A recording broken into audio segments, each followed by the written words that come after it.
یا اس کے لیے نصیحت ہو، یا اس کو فساد سے بچایا جائے، یا اس کو تکلیف سے بچایا جائے، یا خیر اس تک پہنچائی جائے، تو یہ چغلی، یہ بات پہنچانا حرام نہیں، مکروہ نہیں، بلکہ بسا اوقات واجب اور مستحب ہو جاتی ہے۔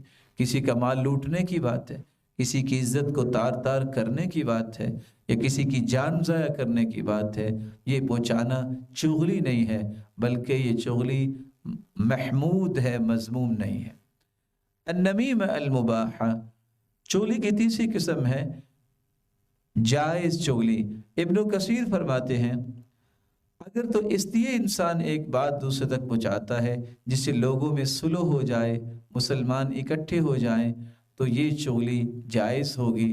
اسی کو حدیث نے بیان کیا ہے، لیس الکذاب الذی یصلح بین الناس، جو لوگوں کے درمیان صلح کرواتا ہے وہ جھوٹا نہیں ہے۔ لیس بالکذاب من ینم خیرا، صحیح مسلم کی روایت 2605، جو اسی معنی میں بیان ہوئی ہے کہ وہ شخص جھوٹا نہیں ہوگا جو خیر کی بات آگے نقل کرتا ہے۔ عموماً چغلی کے اسباب انسان کے علم میں نہیں ہوتے، انسان کو یہ پتہ ہونا چاہیے کہ چغلی کے اسباب کیا ہیں تاکہ ان سے بچ جائے۔ بعض لوگ، ان کی پرورش ہی ایسی ہوتی ہے، لوگوں کے بارے میں باتیں کرنا، والدین کی جب عادت ہوتی ہے اس کی بات اور اس کی بات، تو یہ اولاد میں بھی منتقل ہو جاتی ہے، جس کے نتیجے میں چغلی ان کی عادت بن جاتی ہے۔ دوسرا سبب یہ ہے، بعض لوگوں کی نیچر ایسی بن چکی ہوتی ہے برائی کر کر کے کہ وہ لوگوں کے ساتھ برائی ہی کرنا چاہتے ہیں، جب تک وہ کسی کو تکلیف نہ دیں اس وقت تک شاید کہ انہیں چین نہیں آتا۔ شیطان کا تسلط ایسا ہو چکا ہوتا ہے، یہ بھی کثرت سے چغلیاں کرتے ہیں۔ تیسرا سبب یہ ہے الخوض فی الباطل و فضول الحدیث، صرف دل راضی کرنے کے لیے باطل باتیں کرنا اور فضول گفتگو کا شوق رکھنے والے لوگ بھی چغلی زیادہ کرتے ہیں۔ چوتھا سبب یہ ہے کہ اگر کوئی چغلی کر رہا ہوتا ہے تو اس کو روکنے والا کوئی نہیں ہوتا، بلکہ خوش ہوتے ہیں اور اس کے عمل کو اچھا سمجھ رہے ہوتے ہیں، جس سے وہ چغلی کی عادت پختہ ہو جاتی ہے۔ پانچواں سبب یہ ہے کہ جب وہ کوئی کام نہیں ہوتا زندگی میں، ایسے فارغ لوگ جو ہیں وہ اپنا وقت پھر چغلیوں پہ لگاتے ہیں۔ چھٹا سبب یہ ہے کہ بعض لوگوں کا غصہ اتنا زیادہ ہوتا ہے اور انتقام کی رغبت کی وجہ سے وہ چغلی کرتے ہیں۔ ساتواں سبب یہ ہے کہ بعض لوگوں کی اتنی غلط عادت ہوتی ہے کہ وہ لوگوں کے بھید، لوگوں کی باتوں میں ٹو لگانا، اس طرح کے کاموں میں اپنی زندگیاں صرف کرتے ہیں۔ یہ بھی چغل خور لوگوں کا کام ہے۔ بعض دفعہ چغلی اس لیے بھی ہوتی ہے کہ جب کوئی افراد جن کے لیے وہ اطلاع پہنچانی ہوتی ہے، یا ایسی جہات ہوتی ہے، ایسے ادارے جن کے بارے میں ان کو خبر پہنچانی ہوتی ہے، یہ عمل بھی کیا جاتا ہے چغلی کا کہ تاکہ ان کے نقصان سے بچا جائے، یا یہ ہے کہ ان کو کوئی سبق سکھایا جائے۔ نواں سبب یہ ہے، انسان کا جب ایمان کمزور ہوتا ہے، اللہ کا خوف نہیں ہوتا، عذاب قبر اسے یاد نہیں ہوتا، آگ کا عذاب اسے یاد نہیں ہوتا، تو پھر چغلی کرنے کی کوئی پرواہ نہیں کرتا۔ 10واں سبب یہ ہے کہ وہ حسد کرتا ہے۔ حاسد انسان جو کہ خیر کو پسند نہیں کرتا، اس لیے اس جہالت کی وجہ سے اس کو پتہ نہیں کل کو کیا ہونے والا ہے، وہ چغلی میں اپنی صلاحیتوں کو لگاتا ہے اور اللہ ذو الجلال کے عذاب کا مستحق بنتا ہے۔ رسول اللہ صلی اللہ علیہ وآلہ وسلم نے اس لیے ایسے لوگوں کے بارے میں فرمایا تھا، تجدون الناس معادن خیارهم فی الجاہلیہ خیارهم فی الاسلام، لوگ کانوں کی طرح ہیں۔ کچھ لوگ ایسے ہیں جو جہالت میں بھی اچھے تھے، اسلام قبول کیا تو پھر بھی اچھے ہوئے، لیکن کب؟ جب انہوں نے دین کو سمجھ لیا۔ اور بعض لوگ دیکھیں گے کہ اللہ عز و جل نے ان میں خیر رکھی ہے، وہ کسی بھی زاویے میں ہوں، ہر جگہ وہ خیر ہی پھیلاتے نظر آتے ہیں، لیکن ساتھ ہی فرمایا کچھ لوگ بہت برے ہوتے ہیں، ذل وجہین، دو چہروں والے، الذی یأتی ہؤلاء بوجہ ویأتی ہؤلاء بوجہ، کبھی کسی چہرے سے ملیں گے، کبھی کسی چہرے سے ملیں گے۔ صحیح بخاری 3494۔ بلکہ آپ صلی اللہ علیہ وسلم نے تو فرمایا من کان لہ وجہان فی الدنیا، جس کے دو چہرے دنیا میں ہوں گے، کان لہ یوم القیامت لسانان من نار، قیامت کے دن جہنم کی دو زبانیں اسے ملیں گی۔ سنن نبی داؤد 4873۔ آپ صلی اللہ علیہ وسلم نے یہ بھی فرمایا خیار عباد اللہ الذین اذا رؤوا ذکر اللہ، اللہ کے بہترین بندے تو وہ ہیں جن کو دیکھ کے اللہ یاد آ جائے۔ وشرار عباد اللہ المشاؤون بالنمیمہ، بدترین لوگ وہ ہیں جو چغل خور ہیں، المفرقون بین الاحبہ، جو محبت والوں کے درمیان تفرقہ ڈالتے ہیں، الباغون للبراء العیب، ایسے لوگوں کے بارے میں عیب زنی کرتے ہیں جو ان عیبوں سے بری ہیں۔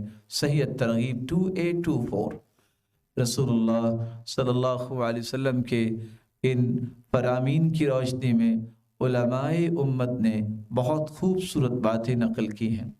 حسن بصری کہا کرتے تھے من نم الیک نم علیک، یاد رکھنا جو آپ کے سامنے کسی کی چغلی کر رہے آپ کی بھی کرے گا۔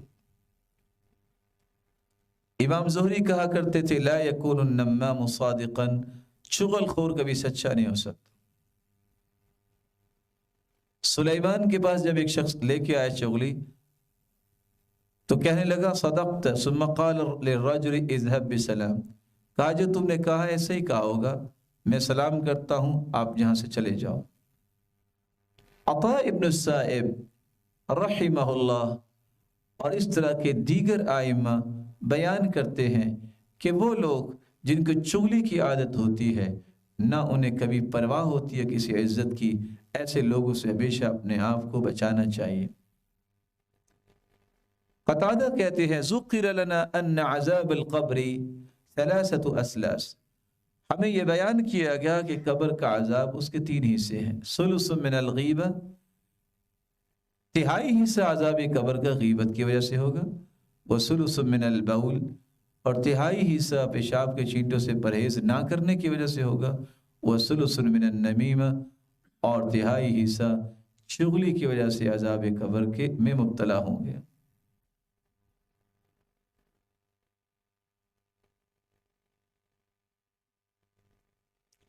چغلی سے بچنے کی کچھ وجوہات اور اسباب ہیں جس سے انسان اس بیماری سے محفوظ رہ سکتا ہے۔ اس کا پہلا طریقہ یہ ہے کہ چغلی کے جو خطرات ہیں وہ انسان کے علم میں ہونے چاہیے۔ دوسرا طریقہ زبان کی حفاظت کرے۔ تیسرا طریقہ اس زبان سے نکلے الفاظ سے دل پہ کیا اثرات مرتب ہونے والے ہیں ان کے بارے میں سوچ پیدا کرے۔ چوتھا طریقہ تقرب الہی حاصل کرنے کے لیے اعمال صالحہ کرے، لوگوں کو راضی نہ کرے، رب کو راضی کرے۔ اور پانچواں طریقہ اس گناہ کی عظمت کو سمجھے کہ اس کا گناہ کا عذاب کتنا بڑا ہے، یہ کبیرہ گناہوں میں سے ایک گناہ ہے۔ اور چھٹا طریقہ علم نافع سیکھے، نفع مند علم جس سے وہ چغلی سے بچ جائے۔ ساتواں طریقہ لوگوں کی چغلی نہ سنے تو خود بھی چغلی کرنے سے رک جائے گا۔ آٹھواں طریقہ وہ آداب سیکھے جو رسول اللہ صلی اللہ علیہ وسلم نے سکھائے ہیں۔ اور نواں طریقہ اپنا وقت ضائع کرنے سے بچائے، اپنے وقت سے نفع لے اور امت کو بھی نفع دے۔ اور 10واں طریقہ صبر کر لے، غصہ آئے تو غصہ پی جائے، اور سلف صالحین کی زندگیوں کو پڑھے، کس طرح انہوں نے اپنی زندگی میں معاف کرنے کو ہی اختیار کیا اور کس طرح انہوں نے بلندیاں حاصل کی۔ ایسا چغل خور جو شخص چغلی پہ لگا ہوا ہے، اس کے ساتھ انسان کو رویہ کیسا رکھنا چاہیے؟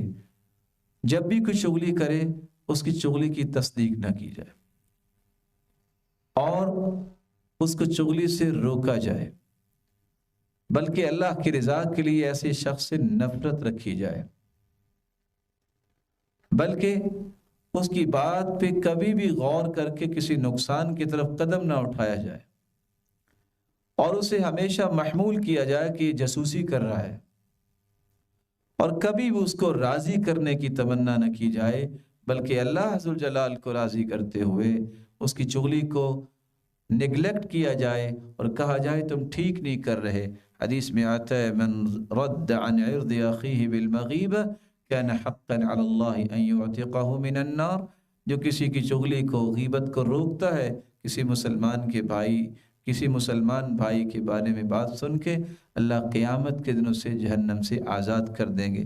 اللہ ذوالجلال سے دعا ہے اللہ ذوالجلال ہمیں عذاب قبر سے بچائے اور ان اعمال سے بھی محفوظ فرمائے جس سے عذاب قبر ہوگا، اور چغلی جیسی بری لعنت سے ہمیں محفوظ فرمائے اور پیشاب کے چھینٹوں سے پرہیز کرنے والے پاکیزہ لوگ بنا دے اور جنت الفردوس میں اپنے محبوب کا ساتھ نصیب فرمائے اور اپنے دیدار کا مستحق بنائے. وآخر دعوانا الحمد للہ رب العالمین.